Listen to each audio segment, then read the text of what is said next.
jadi hutan belantara.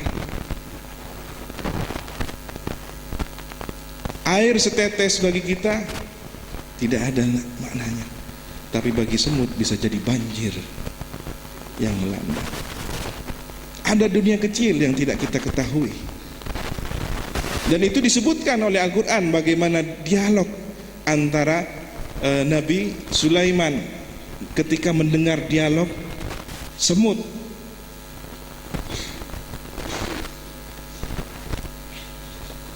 Kemudian ada kehidupan lain yang dimensinya lebih besar dari kita.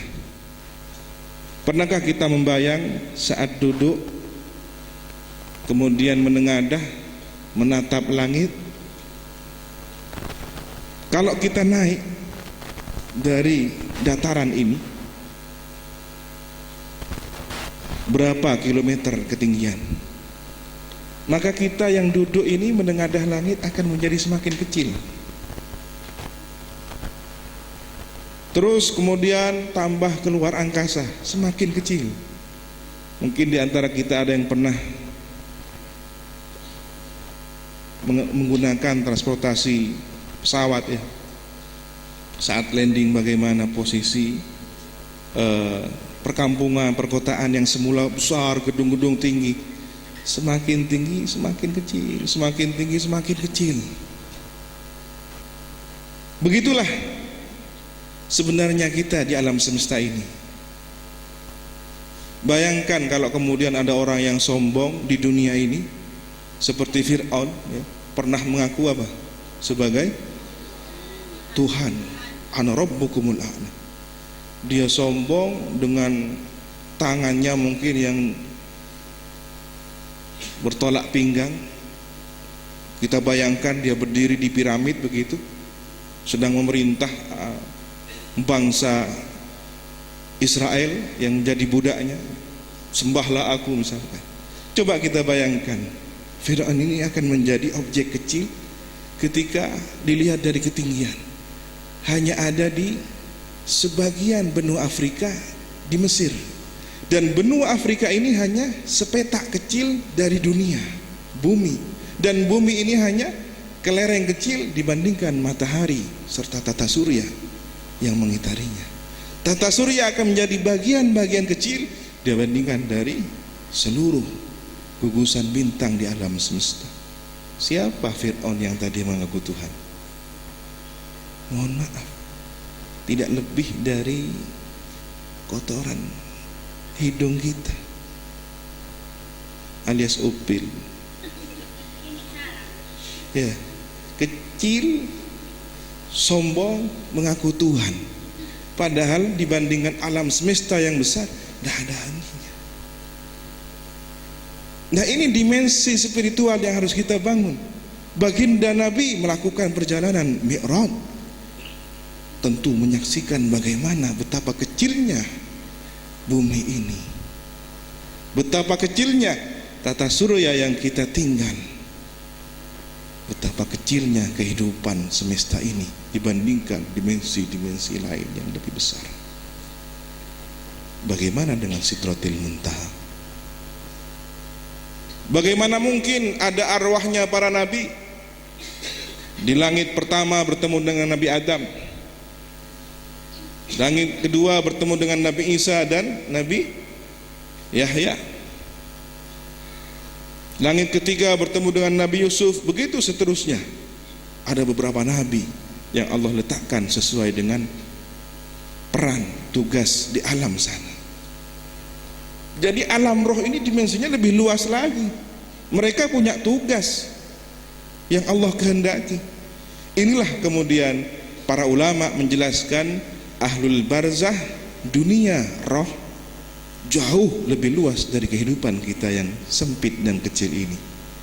Mereka orang-orang yang diberi nikmat oleh Allah, yantakiluna min mahallin ila mahallin, diperkenankan untuk berpindah-pindah dari dimensi yang satu ke dimensi yang lain. Bahkan di antara mereka rohnya para mujahidin yang berjuang membela agama Allah diperkenankan untuk masuk surga, tetapi rohnya saja dititipkan di burung-burung surga. Mereka makan buah-buah surga dengan menggunakan jasad burung-burung surga. Jadi sudah masuk surga lebih dahulu rohnya para mujahidin, karena derajat kemuliaan mereka yang tinggi, mulia di sisi Allah Subhanahu wa taala. Masih ada banyak dimensi lain yang tidak kita kenal. Bahkan mata kita ini pun menipu, telinga kita pun ini tidak jujur. Terbukti apa? Apa yang kita dengar tidak benar-benar tepat kejadiannya. Contoh, pandangan mata saja. Ketika kita melihat kerlip bintang, apakah kerlip bintang itu yang kita saksikan saat ini adalah peristiwa di saat ini juga? Tidak. Kita saksikan kerlip bintang itu sebenarnya adalah kiriman cahaya matahari, karena bintang itu sebenarnya matahari yang ada di tata suryanya sendiri-sendiri, memiliki planet-planet yang mengitarinya. Cahaya kerlip bintang yang sampai kepada mata kita adalah cahaya 8 tahun yang silam. Jadi nggak jujur kita mendapatkan kerlip bintang itu bukan yang detik ini, tapi sudah 8 tahun yang silam. Begitu jarak tempuh tempat kita tinggal dengan bintang itu berada.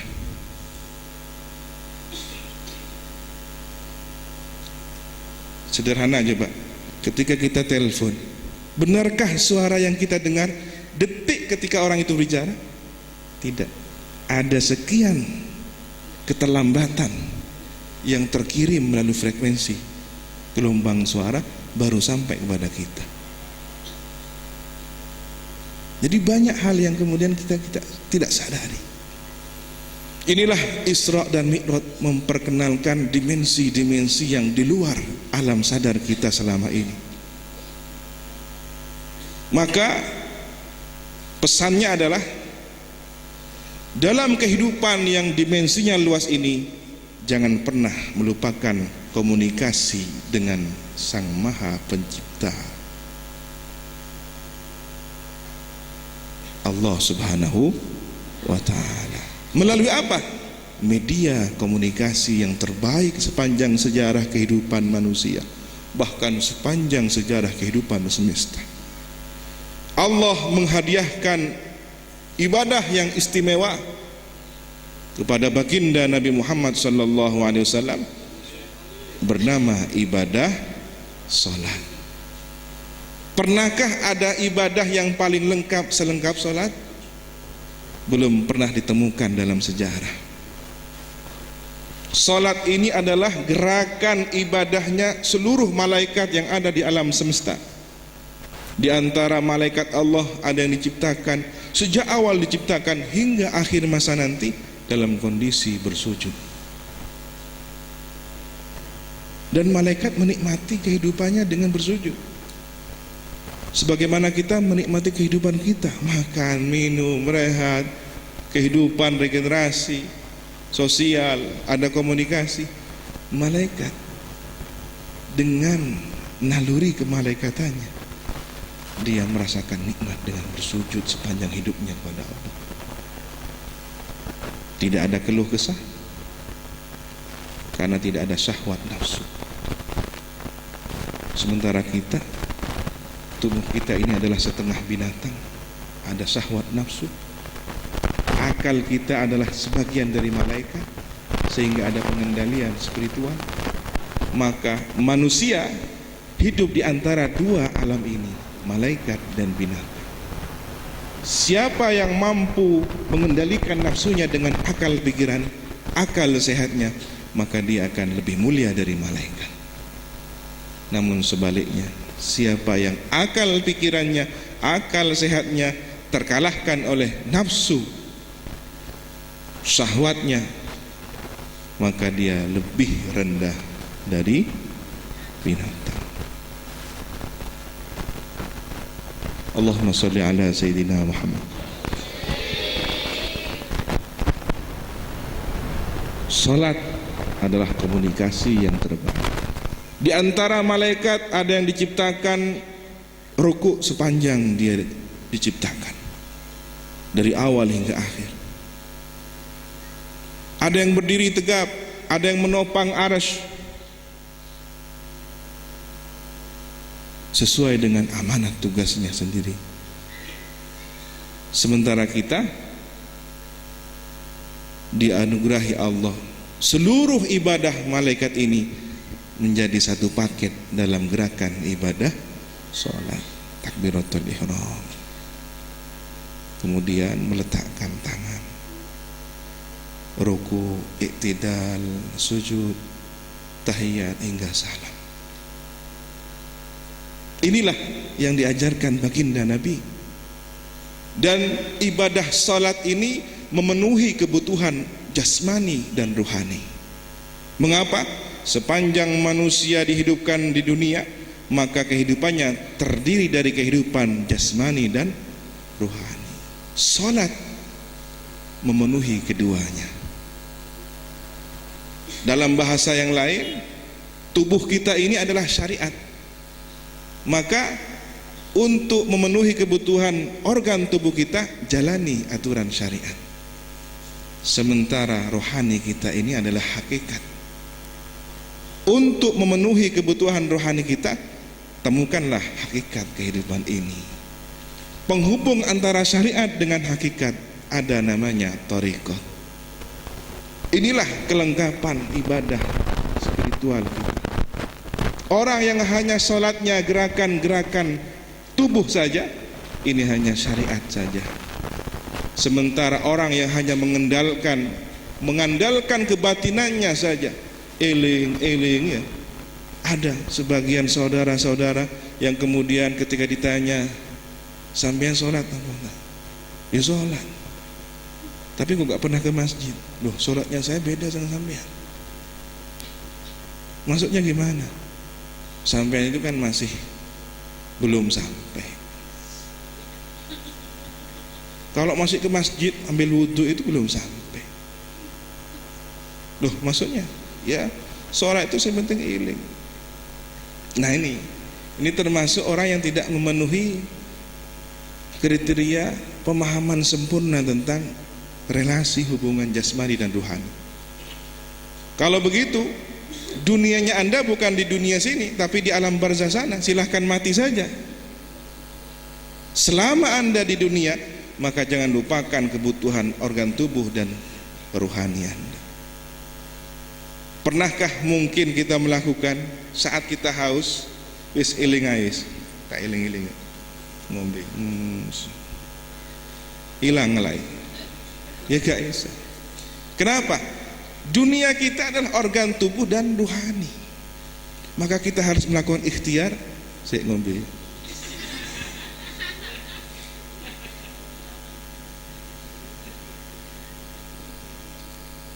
Setelah organ tubuh kita merasakan kesegaran, rohani kita pun akan mudah untuk melakukan tugas-tugasnya secara spiritual. Oleh karena itu, orang yang semakin mampu menekan fungsi peran tubuhnya, dia memiliki kekuatan spiritual yang luar biasa, kekuatan rohani yang luar biasa. Bahkan di antara hamba-hamba Allah ini ada yang mudah berkomunikasi secara rohani. Dialah orang pilihan. Dialah orang yang punya pangkat khusus di sisi Allah Subhanahu wa taala. Minal anbiya wal mursalin, as-siddiqin wasyuhada wassalihin. Mereka lah orang-orang terbaik. Wa hasuna ulaika rafiqa. Kalau kita ingin menjadi orang terbaik, dekatlah dengan orang-orang semacam ini. Wa kunu ma'as-shadiqin. Adalah kalian bersama orang-orang yang jujur sungguh hati dalam beribadah. Kita tidak diperintahkan langsung jadi orang baik oleh Allah. Wa kunu shadiqina. Nah, jadilah kamu orang-orang yang baik, yang sungguh-sungguh. Nah, disuruh bersama. Karena itulah kemudian para sunan mengajarkan tembang yang sangat indah. Wong kang soleh kumpu lono. Ada yang hafal? Mau baca bersama-sama? Monggo. Tombo iku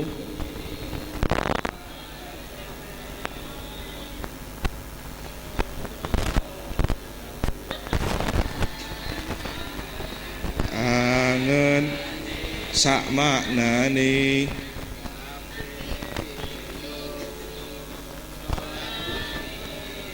lako nono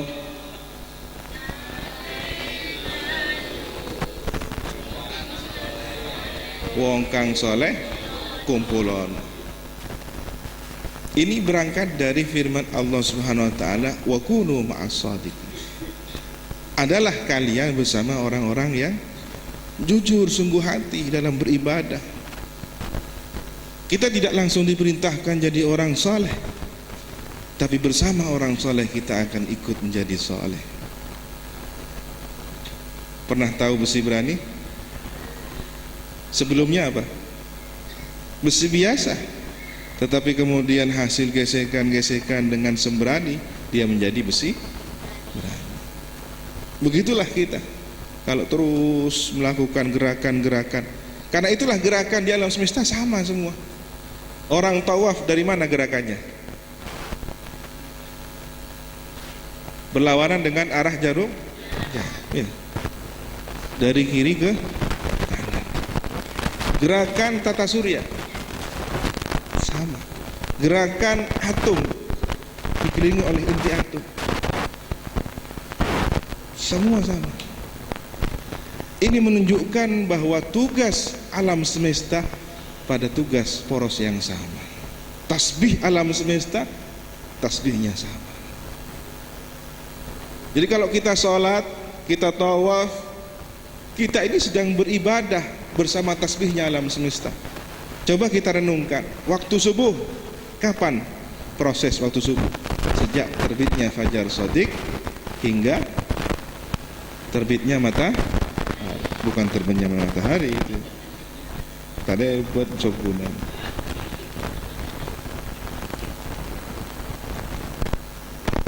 Jangan-jangan sudah sering terbenamnya matahari subuhnya itu.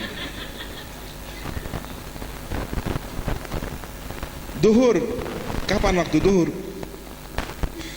Sejak tergelincirnya apa? Matahari dari sumbu ya, atau bayangannya lebih tergelincir sedikit sampai kemudian bayangan suatu benda lebih panjang dari ukuran benda. Semua pembahasan masalah waktu sholat terkait dengan pergeseran benda-benda angkasa. Maghrib, terbenamnya matahari hingga hilangnya mega mendung merah. Waktu isya, saat gelap hingga terbitnya fajar shadiq. Semua berkaitan dengan gerakan semesta. Gerhana matahari, kita disunnahkan melakukan sholat gerhana. Ini menunjukkan bahwa tugas kemanusiaan kita seimbang, sejajar dengan tugas tasbihnya alam semesta. Allahumma sholli ala Sayyidina Muhammad. Kalau kemudian ada seorang manusia, hamba dari ciptaan Allah ini, enggan melaksanakan ibadah, menolak untuk menjadi hamba yang taat, maka dia sebenarnya mengingkari penciptaan dirinya sendiri. Dia ingkar dengan sunnatullah, hukum kausalitas. Dia tidak sadar bahwa kehidupan dunianya ini ada korelasi dengan semesta. Akal pikirannya mampu menembus arsy, spiritualnya mampu menembus dimensi gaib, jasmaninya mampu menyentuh benda-benda materi, melihat sesuatu objek yang bersifat materi. Allah persiapkan sejak di dalam kandungan ibunda kita bahwa tubuh kita ini perangkatnya sesuai dengan kebutuhan perjalanan hidup di dunia. Ketahuilah bahwa manusia ini ada 5 dimensi, berpindah dari satu dimensi kepada dimensi yang lain. Kita pernah tinggal di dimensi alam dzar, masih tidak berbentuk apapun. Waktu itu kita adalah berbentuk roh, belum jasad. Kemudian berpindah kepada dimensi yang kedua, alam janin. Disitulah kemudian Allah menyempurnakan penyatuan antara jasmani dan ruhani. Lahirlah kepada alam yang ketiga, alam dunia. Di bumi ini kita dilengkapi kehidupan perpaduan antara ruhani dan jasmani. Begitu pindah kepada dimensi yang keempat, alam kubur, maka saatnya dipisah kembali antara rohani dan jasmani. Sampai pada saatnya nanti hari berbangkit, hari kiamat, dikembalikan lagi perpaduan antara jasmani dan rohaninya. Inilah perjalanan terakhir kita. Apakah ke surga ataukah na'udzubillahi min dzalik, pilihan yang kedua, ke neraka. Maka penentuannya saat di dunia. Dan ibadah yang pertama kali menjadi pertanyaan, amal yang pertama kali menjadi persoalan saat hari berbangkit nanti, yaumal hisab, pada penghitungan amal, bagaimana sholatnya. Kenapa? Karena sholat adalah komunikasi hamba dengan Tuhannya.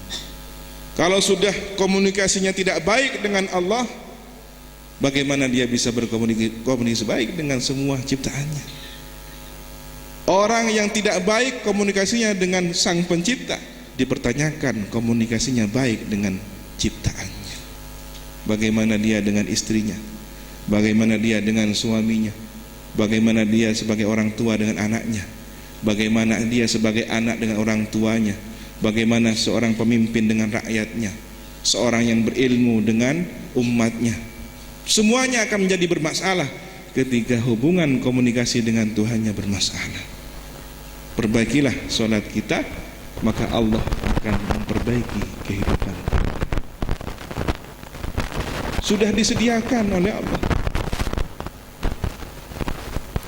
Sholat berjamaah ada pimpinan. Orang yang terbiasa berjamaah, maka dia terbiasa disiplin kepada pemimpin. Sholat berjamaah ada aturan shaf yang rapat. Maka betapa indahnya persaudaraan yang berdasarkan nilai-nilai ibadah. Sementara kita hari ini kadang-kadang urusan shaf saja sudah bertengkar.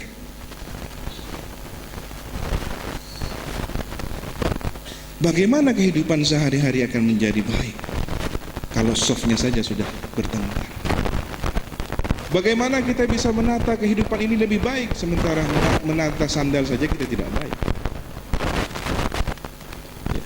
Urusan yang sederhana belum kita perbaiki, urusan yang besar bagaimana bisa lebih baik?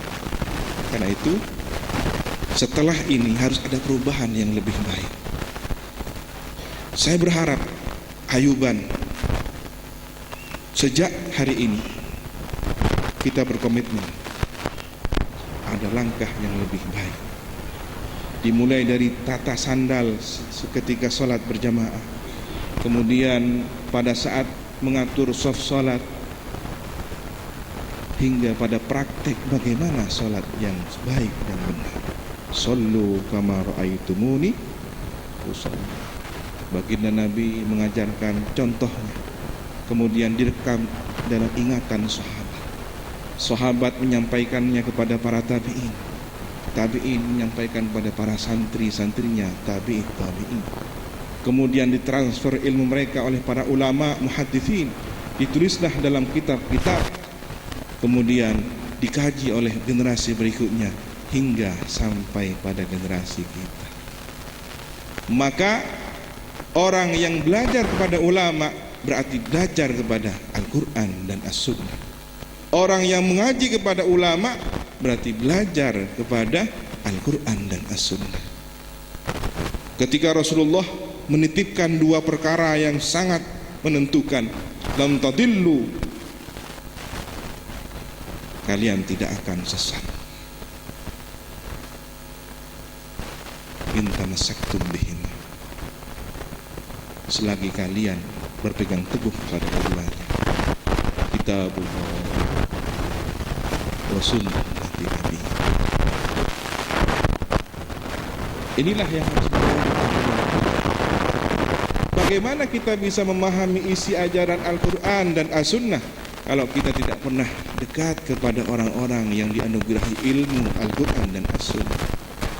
Mohon maaf, kadang ada orang memahaminya secara tekstual. Oh, marilah kita kembali kepada Quran dan hadis. Tetapi dia datang kepada Syekhuna Mbah Google, dia buka internet, dia copy paste begitu saja. Qala Allah wa qala Rasulullah. Masya Allah, kejam. Padahal ulama kita harus bersilah menjadi murid dari seorang guru, yang mana guru ini adalah murid dari generasi sebelumnya, sehingga bersambung kepada generasi sebelumnya sampailah kepada Rasulullah sallallahu alaihi wasallam. Agama itu adalah sanad keilmuan, sambungan tali mata rantai keilmuan. Siapa gurunya, maka agamanya menjadi baik. Sepanjang sanad keilmuan gurunya baik. Tetapi kalau kemudian dipertanyakan siapa gurunya, tidak jelas. Jangan-jangan seperti yang di Banyuwangi, ada kejadian di Wongsorjo ya. Sekelompok masyarakat sering datang di hutan, kadang-kadang di perkebunan. Nah, kebetulan ini ada iparnya, ipar dari alumni santri. Ditanya iparnya, sampean kok sekarang sudah berubah, sholat nggak sholat, ini nggak ini. Loh, saya sudah menemukan agama yang benar. Sudah nasihatnya macam-macam. Kemudian yang paling parah, dia mengatakan kalian ini salah, menyembah Allah itu nggak benar katanya. Sudah mulai sudah.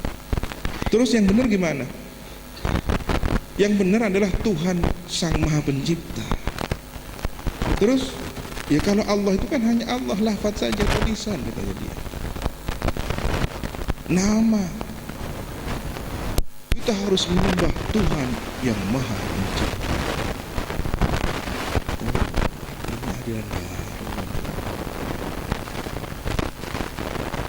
Terus ditanya, sampean sudah tahu sama Sang Maha Pencipta? Iya, saya sudah pernah ketemu. Di mana? Di hutan Baluran. Gimana kok bisa ketemu? Iya, saya mendapatkan wangsit begini. Gimana? Sang Maha Pencipta itu bagaimana? Perempuan. Nah, ini sudah pangeran itu. Kula kebeter, mari nikah, pas beda kabar, pangeran hamil 9 bulan. Ini ajaran apa? Ngajinya saja sudah di hutan, ngajinya saja sudah di perkebunan. Tuhannya berjenis kelamin. Nah ini sanad keilmuannya nggak jelas. Masya Allah. Jadi Indonesia ini paling aneh ya, produktif melahirkan para nabi. Insya Allah bodo 300 langkung nih yang sudah mengaku mengklaim dirinya sebagai nabi. Nah,